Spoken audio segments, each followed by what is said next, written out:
Hello and welcome. In this video, we're going to take a look at the different web development languages that we will be using. This video is meant to be part of a larger series of videos looking at the overview of web development and is meant to be watched before you start to take a look at what development environment you intend on using, whether you choose to use an IDE or a source editor. This video is not meant to be exhaustive. In other words, there are going to be languages that you may encounter in the future that we will not be covering in this video, but instead we want to sort of look at this as a roadmap of some possibilities of things that you will encounter when you are doing web development. And so to begin with, first we want to understand where your code is going to run. Before we even talk about the different types of code, different types of languages, we need to sort of understand a little bit of the background here. And fundamentally, it's going to break down into two pieces. It's going to be client side and server side. Client side being things that will typically, though not exclusively, run in your web browser. Usually there's going to be some sort of native functionality in your web browser or some sort of plugin that you may add in your web browser. Although once again, it is not exclusive to web browsers. You may in the future encounter a place where you're going to be writing some code basically for a automated process, for instance, that allows for you to stream data from a server. That once again still falls under this umbrella, but for the majority of what we're going to be doing, we're going to be focusing on things that will run in the web browser. Generally speaking, though not exclusively, it's going to be scripted. It can be compiled, particularly in the in the case of plugins. And then most importantly, the code that is to be run or the interpreter must be on the client. Now, to contrast this, we want to think of things in the server side as being run exclusively on the server. Particularly, you want to think of it this way, in that the code that runs on the server, you as the user of your web browser will never see that code. In other words, if you think about going to your favorite online auction site or your favorite social media site, you have, quite frankly, no idea how they choose to show a particular post or a particular item. And so that's what we're here to understand partially, but more importantly, in this context, you want to think about the fact that you don't necessarily see the code that is running on the server. Instead, you simply see the results. In other words, what image is streamed to your phone or to your web browser. They can be either scripted and or compiled. Usually it's going to be a combination of these. And then the whole role of the server side code is, as I've already mentioned, is to generate the data to be sent to the client. Now, I use the term data very loosely here because it will be a combination of things depending on what site it is and also what your client is. It may, for instance, be the entire web page, all of the HTML, all of the style, and so on. Or it can simply be much like in your weather app on your phone, where it's only the data that you need, and then all the rendering and everything like that is done by the app on your phone. So once again, the term data here is going to be used very loosely, but fundamentally the server side development languages are focusing on getting that data from the server to the client. Now, let's take a look at some of the languages that we're going to be covering. I'm going to focus first on the abbreviations. It's going to look a little bit like alphabet soup. And then we'll go into each one of the languages briefly. And then ultimately in later videos, we're going to do a deeper dive into each one of these languages. So don't worry if you don't get all of this at once. We're going to primarily be looking at HTML and CSS early on, with JS or JavaScript coming after that, and PHP. SQL, XML, and JSON will come much later in our series. So first, what is HTML? Well, it stands for Hypertext Markup Language. It is a markup language that that helps define the structure of your web document. In other words, as it's being sent from the server to the client, the HTML markup language, this provides then the structure. In other words, what the order of the pieces are in the document. Once again, we'll take a much deeper look at this as we go along. We're just here to look at an overview. It's a fairly old language. It's been around since the inception pretty much of the internet as we know it. We'll talk some more about the evolution of the internet, but fundamentally the internet as we know it today, HTML has been the prevalent language that's been used for document rendering. Its current version is 5.x. We're going to be targeting the 5.x version. As I mentioned, the structured document rendering. The emphasis here is on the structure. It is not as much interested in the aesthetics. As a matter of fact, we're going to work on decoupling that as we go along.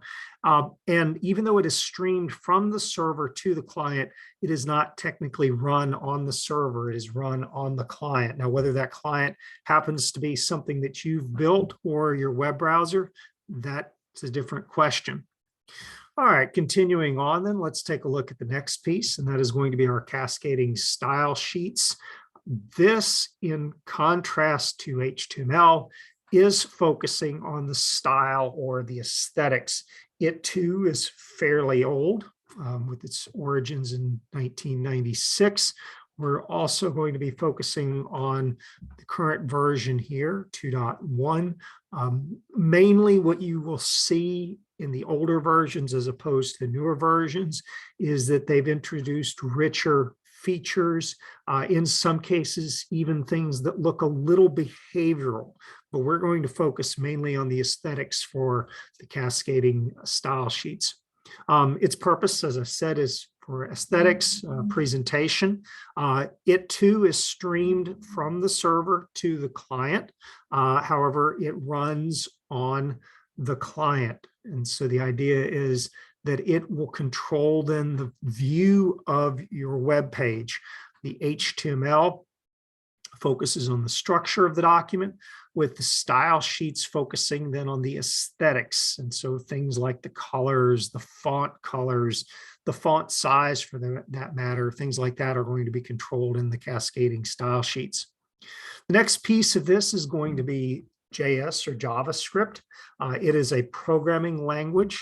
Specifically, it's a language that adheres to or targets the ECMA script standard.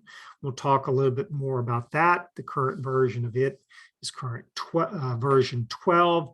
It too is fairly old. It was developed originally in 1995. Now this is where we start looking at the behavior of your web page. So if you think about it now, the HTML focuses on the structure, the CSS focuses on the aesthetics, and JavaScript now focuses on the behavior. Now, traditionally, JavaScript focused on the client. In other words, how, for instance, your drop-down menus might work or your edit boxes might work, some basic validation, things like that. But since JavaScript is a scripting language, it is tremendously popular right now.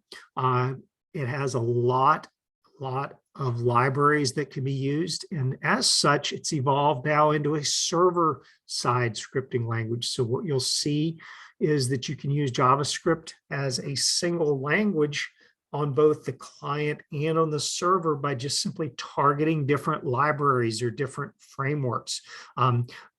Behaviorally, though, certain behavior you will see on the client, hence certain code will run on the client, and likewise, behaviorally, you will see that certain code will only be found on the server. Difference, or the similarity, I guess you could say, between this and what I was mentioning earlier is that once again, the server-side code is not necessarily seen by the client. The server-side code's purpose then is to generate the data to be streamed to the client. PHP which is a little bit older, slightly older than JavaScript. In contrast to JavaScript, its primary goal was in server-side programming and server-side behavior. It has no real client-side capability. And the idea is that you would use PHP to perhaps generate a nice data table from data that was pulled from some sort of resource on the server. And then you would use then that to stream the data or stream then the HTML in conjunction with the style to the client, and then the client would render it. So PHP, which stands for Hypertext Preprocessor, is a programming language that specifically targets then the server, and its current version is in the 8.x series. SQL. Now, SQL, structured query language, this now gets squarely into the server-side code, specifically when we start looking at data and databases. So once again, to tie it back to what we were talking about earlier, you have a nice looking website structured using HTML, styled using cascading style sheets. The behavior on the client is controlled by the JavaScript. And all of this was built on the server using either PHP and now JavaScript. But where do you get your data from? And that's where SQL steps in. It is not a requirement to have a database server running along with a web server. However, though it is pretty common, if you think about it, you can imagine your favorite auction sites or your favorite social media sites. They probably want a way to store their data. This is one way to go about doing it, is using databases. The SQL, or structured query language, allows for them to be able to query the database, to be able to insert and update records in the database. Once again, most of these activities run on the server, although it's not exclusive. There are ways to do some of this on the client as well. And then our last two are going to be more data-centric languages, XML being the first, and it stands for Extensible Markup Language. It is a data and a markup language, meaning that it does have a structural component to it. You will first look at it when you'll almost falsely assume that it is HTML. In actuality, you could sort of think of HTML as a subset of XML. As a matter of fact, there was a very strong movement to merge XML and HTML into XHTML, and that ultimately did not succeed. However, though, the same structured approach that you see in HTML is extended now into XML. Basically, you just don't have the rules. You'll see what we're talking about when you start diving into these two languages. Its origin also is fairly old, 1998. Current version is 1.1. The reason why there hasn't been a lot of development in XML isn't that it's a bad language or anything like that. It's just that it is so flexible that there's almost no reason to do any additional improvements on the language itself. It's not meant to be a language that then continues to evolve. It is essentially meant for you to use to structure your data. As I've said multiple times now, it is a data-centric language, and it too can technically be used on the client and on the server, although primarily what we're going to see is that we're going to use it on the server. We're going to do a little bit of parsing later on in the semester, and I'll show you how to do that using XML or using regular expressions to extract the data from XML. Then the last one is going to be JSON, and JSON has become incredibly popular, especially over the last few years. Some people view it as a competitor to XML. It is oftentimes used in replacement to older features, older APIs with XML, with the big advantage with JSON being simply that it is a little lighter weight. In other words, there's not as much tagging or as much structure in JSON code-wise, or rather size-wise. And so it has some popularity. It also has tight integration with JavaScript. And we will also take a look at a basic JSON examples as well. As I mentioned, it is another data language. It's less focused on the structure, more on the data itself. It's newer. It's been around only since 2001. And I've given you a couple of links to the internet standard that controls JSON. Purpose, of course, is once again data, and it too can be found on both the client and on the server. And what we're seeing as the uses of JSON evolve in that, since it is a little more lightweight, it is oftentimes used on the client to send and communicate data to the server and vice versa. And so we'll see some examples of that as we go along. So which one do you choose? Well, the answer is there's really not a choice between these. You'll see that with the exception of perhaps SQL, JSON, and XML, that oftentimes you'll wind up using all of these technologies together. There is a little bit of overlap as well between JavaScript and PHP, particularly on the server side. We're going to explore both of those in this series. We're going to focus a little bit more on the PHP for the server side, and then the JavaScript on the client side to begin with, but then also get some exposure to JavaScript on the server. So historically, what would happen is the HTML and the CSS would be generated or organized using PHP, and then streamed using your web server to the web client. Optionally, if you wanted some behavior, you would have some JavaScript code on your client then that would allow for a richer user experience. But as I said, now we can also write JavaScript on the server.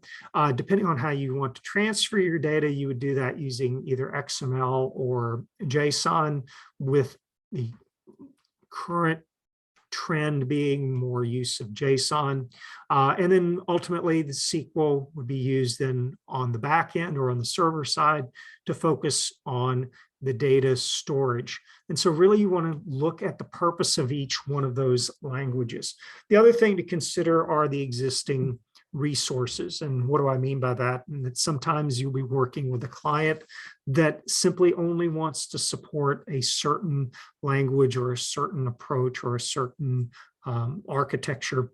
Also, too, it depends on who you're trying to stream the data to. For instance, are your targets going to be traditional web browsers on a desktop or a laptop, or on a phone, or are you going to be targeting apps and so on? So there's a number of other decisions that play into this, and we're going to focus on more of the classical approaches that could work with any of these platforms. Now, as I mentioned in the beginning of the video, I am not saying that this is an inclusive list. There are plenty of languages that we have ignored for the purposes of this video and for this series. If we get a chance to, we'll look into some of them. Most notably is going to be, for instance, any of the languages that are supported by ASP.NET. We're not going to touch any of those in this series to begin with. So as always, if you have any questions, comments, or concerns, don't hesitate to reach out to me. And thank you for watching.